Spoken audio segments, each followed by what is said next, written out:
देखिए इस लेक्चर में मैं आपको बस ये समझाऊंगा कि कैसे हम इलेक्ट्रिक फील्ड निकालते हैं due two point charge in different shape. जैसे मान लो मैं डिफरेंट तरह के शेप लेके चार्जेस को डिफरेंट पॉइंट पे रख के आपको बताने की कोशिश कर रहा हूँ। जैसे मान लो ये चार्ज क्यू है, ये चार्ज 3Q है, बीच की डिस्टेंस D है और मिड पॉइंट P पर आपको इलेक्ट्रिक फील्ड निकालना है। तो अब Q चार्ज के नाते इलेक्ट्रिक फील्ड यहाँ P पॉइंट पर Q की वजह से किधर जाएगा, पॉजिटिव चार्ज है तो आगे की तरफ, ये मान लीजिए E1 हुआ ड्यू टू चार्ज Q हुआ ये, और ये होगा KQ और ये डिस्टेंस कितनी होगी D/2, तो KQ/R², तो ये आ जाएगा, ये जो D4 आएगा ये ऊपर चला जाएगा। 3Q के नाते जो यहाँ पर आएगा ये इस तरफ जाएगा, पॉजिटिव चार्ज है उसके नाते लाइंस बाहर की तरफ जाएंगी, तो ये आ जाएगा E2। तो अगर आप E2 लिखेंगे तो ये क्या लिखेंगे, K 3Q और D²/4, ठीक है। तो ये वैल्यू कितनी आ गई, 12KQ/D²। तो दो वेक्टर अपोजिट डायरेक्शन में हैं तो रिजल्टेंट हमेशा बड़े में से छोटा माइनस कर देंगे, यानी E2 में से E1 आप माइनस कर देंगे और E2 में से E1 माइनस करेंगे तो ये वैल्यू आएगी 8KQ/D²। अब जैसे मान लो कि कहीं ऐसा होता, ये क्वेश्चन के बाद मान लो ये चार्ज जो है, ये जो +3Q है ये -3Q होता है। तो अगर ये -3Q होता है तो देखो कोई चेंज नहीं आता, मैग्नीट्यूड वही रहता, माइनस के नाते ये जो E2 इस तरफ जा रहा था, अब ये वाला E2 इस तरफ आ जाता और दोनों जुड़ जाता। अगला क्वेश्चन देखिए, इसमें मैंने 3 चार्ज रखा है, आपको दिख रहा होगा 9Q, 4Q, -Q P point पे। आपको इलेक्ट्रिक फील्ड बताना है, डिस्टेंसेस दिखा रखा है। तो P पर 3 तरह की फील्ड आएगी ड्यू टू 9Q। तो 9Q की वजह से मान लो E1 आ गई और 9Q पॉजिटिव है, तो ये E1 जो जाएगा ये मैं अलग से यहाँ पर P पॉइंट पे दिखा दे रहा हूँ। तो 9Q की वजह से इलेक्ट्रिक फील्ड बाहर जाएगी, 4Q की वजह से भी इलेक्ट्रिक फील्ड बाहर जाएगी जो E2 होगा, और माइनस की वजह से अंदर आएगी, तो ये मान लीजिए क्या होगा, E3 होगा। तो E1 मैं लिखता हूँ KQ/ डिस्टेंस कितनी है 3D का स्क्वायर 9D², तो ये वैल्यू कितनी हुई KQ/D²। फिर आप 4Q के नाते निकालेंगे, तो 4Q के नाते जो E2 की वैल्यू होगी, है ना, ये कितना होगा K × 4Q divided by 2D का स्क्वायर, यानी 4D का स्क्वायर। आप सॉल्व करेंगे तो ये कितना आ जाएगा, ये 4 कैंसिल, तो KQ/D²। फिर आप जब -Q के नाते निकालेंगे तो सीधे फार्मूला ही बन गया KQ/D²। अब अगर आपको यहाँ पे रिजल्टेंट बताना है तो आप देखो दोनों वेक्टर ये जुड़ेंगे, E1 + E2 एक दिशा में है और E3 घट जाएगा -E3, तो आंसर क्या बच जाएगा KQ/D²। ठीक है, जब न्यूट्रल पॉइंट बता रहे थे तब भी कुछ इस तरह की बात हुई थी। चलिए अगला क्वेश्चन देखते हैं। देखो यहाँ पर क्या है कि ये 3Q, ये -4Q D distance P point पर पूछ रहा है कि इलेक्ट्रिक फील्ड बताओ। तो P पॉइंट पर इलेक्ट्रिक फील्ड इन दोनों की वजह से आएगा, है ना। तो 3Q की वजह से किधर जाएगा, बाहर, और क्या फार्मूला बनेगा, क्या K3Q/D², और -4Q की वजह से अंदर की तरफ जाएगा, ये आपका E2 बनेगा।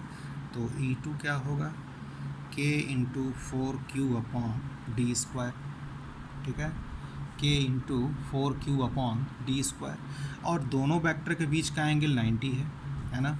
तो ये K3Q जो जैसे इसमें जो KQ/D² और KQ/D² आ रहा है, इसको कुछ मैं मान लेता हूँ, मान लीजिए मैंने x मान लिया, तो इसको मैं लिख सकता हूँ 3x, और इसको क्या लिख सकता हूँ, देखो कैलकुलेशन करते समय बहुत बड़े एक्सप्रेशंस नहीं लिखने चाहिए। तो जैसे मैंने क्या किया कि KQ/D² को मैंने x मान लिया, बाद में आप इसकी वैल्यू रख लीजिएगा। अब दो वेक्टर के बीच का एंगल 90 डिग्री है, तो √, अब √2 मत लगा दीजिएगा क्योंकि दोनों का मैग्नीट्यूड अलग अलग है, तो यहाँ पर फार्मूला यूज़ करना पड़ेगा √A² + B², तो 3x² + 4x², ये आ गया 25x² यानी क्या आ गया 5x, और x की वैल्यू जो आपने माना था वो रख दीजिएगा।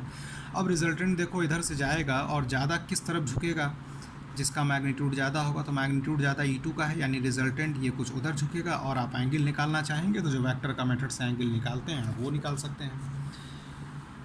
और इस पर एक क्वेश्चन ये है, ठीक है।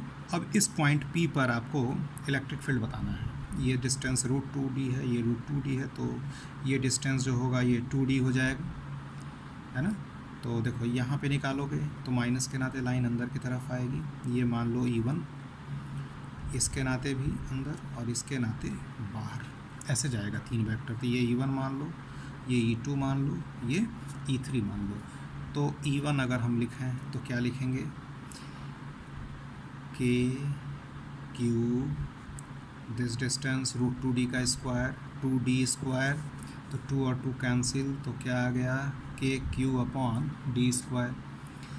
फिर से E2 लिखते हैं, देखो E2 इसके नाते है तो ये तो सेम सब कुछ माइनस चार्ज और डिस्टेंस सारी सेम है, तो ये भी वही बन जाएगा। फिर लिखने के बाद KQ/d²। E3 लिखते हैं तो E3 क्या होगा, बाहर की तरफ जाएगा और डिस्टेंस कितनी है 2d, चार्ज कितना है 4q, K 4q/4d², यानी ये हो गया KQ/d², ठीक है।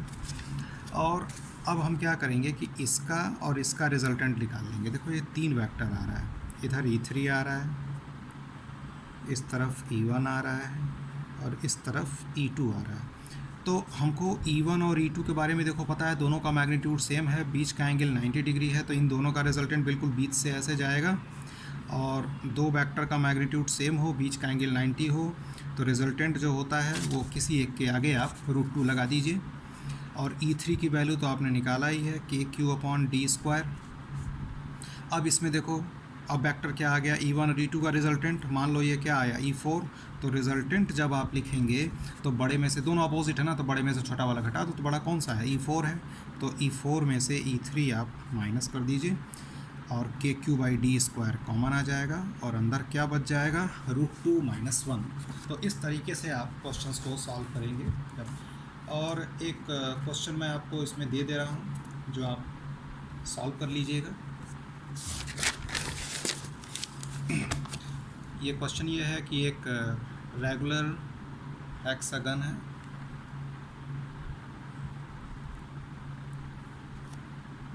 और ये चार्ज रखा हुआ है यहाँ पर -q, यहाँ पे +q, यहाँ पे 2q, यहाँ पर -q, ये q और यहाँ पर है -3q। और इसके सेंटर पे जो हेक्सागन का सेंटर है, आपको वहाँ पर इलेक्ट्रिक फील्ड आपको ये बताना है, ठीक है। और मैं इसका आंसर भी आपको दे रहा हूँ। इसका आंसर जो है वो ये है 5KQ/d², ठीक है। डायरेक्शन आप देख लीजिएगा, ये क्वेश्चन है, देख लीजिए।